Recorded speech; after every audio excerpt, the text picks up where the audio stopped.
Olá pessoal, eu quero aproveitar esse finalzinho de 11 de setembro, que é hoje, para falar desse momento tão difícil que a gente está passando aqui no Rio Grande do Sul, com esses desastres naturais que têm acontecido, né? Ciclones e muitas chuvas destruindo regiões, né? E então, assim, esse parece, né, que esse 11 de setembro realmente ficou marcado na história do contemporâneo como uma data em que precisamos rever como estamos conduzindo o mundo enquanto humanidade, né? Uma comunidade em que todos estamos dividindo e compartilhando o mesmo espaço, em que de medida podemos destruí-lo, porque é assim o que acabou acontecendo, né, nesse 11 de setembro e essas tempestades que são fruto também de um desequilíbrio do tempo, né, do clima, em função de tantas coisas que a gente tem, que o próprio humano tem feito em relação ao seu habitat, né, então como estamos conduzindo isso.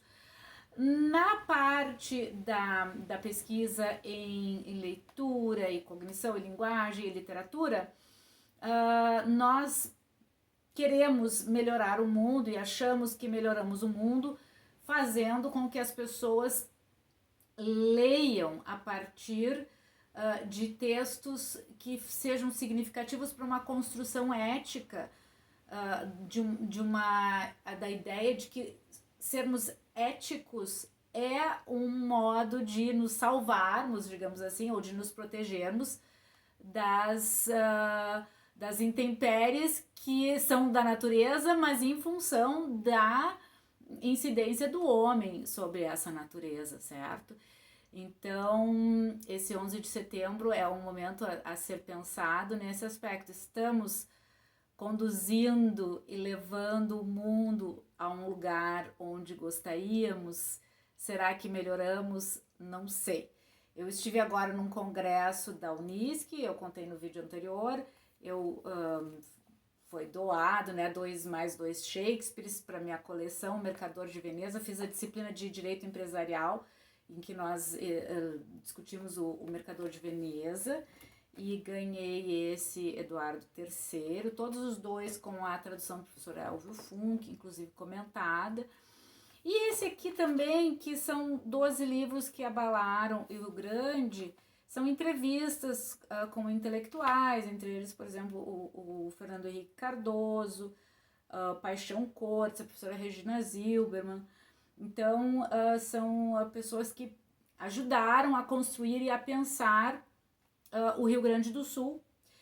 E essa professora aqui, que ela é da área de História, e ela é uma professora aposentada, ela é emérita da URGS e do CNPq, uma pesquisadora, e ela é interessante como ela coloca, né, o papel da mulher pesquisadora, porque era bastante inovador o papel da mulher como pesquisadora, né, há anos atrás. Hoje já é bastante mais comum as mulheres ocuparem os lugares na academia, mas não era muito comum há um tempo atrás. E ela fala assim: no mês passado fui a um congresso na Áustria. É nos congressos que a gente aprende, porque a gente vê o que está sendo feito em outras áreas.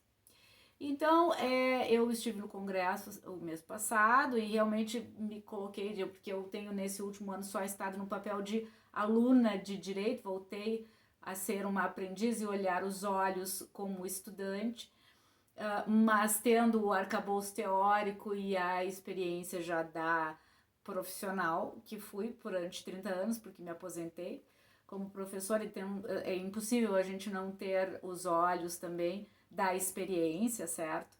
E obviamente me identifico com ela, porque esse congresso, assisti mesas redondas, assisti sessões temáticas de trabalhos super interessantes que estão sendo feitos, e vendo que a minha pesquisa, que lancei o livro de eye tracking nesse congresso, ainda é muito atual, muito inovadora ainda. E só gostaria de fazer o registro, então, desse meu questionamento no dia de hoje, né?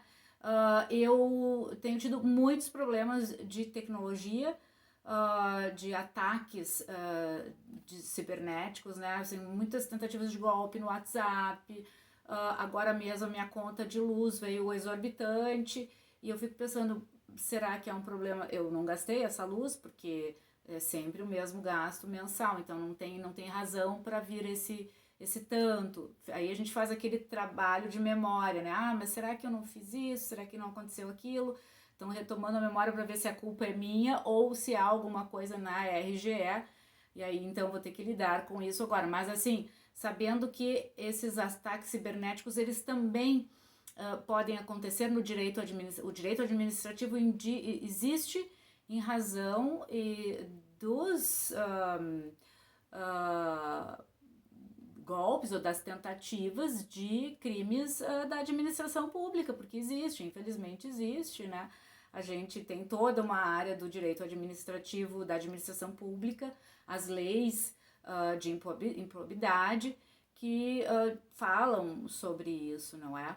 Então, nós como cidadãos e como seres intelectuais e que querem melhorar o mundo, precisamos praticar a ética e lidar com essas questões que estão nos chateando nesse, não é só apenas um dissabor, mas é bem chato mesmo ter que lidar com essas questões de ataques, que nem a gente viu do 11 de setembro, que é destruidor, esses desastres naturais muito difíceis de se tratar, e as pequenas causas, como a minha, por exemplo, de não sei aí se é ataques né, de hackers ou problemas da administração pública, mas enfim, eu e tantas outras pessoas temos pequenos dissabores, não é? Então, esse 11 de setembro é esse dia que precisamos aprender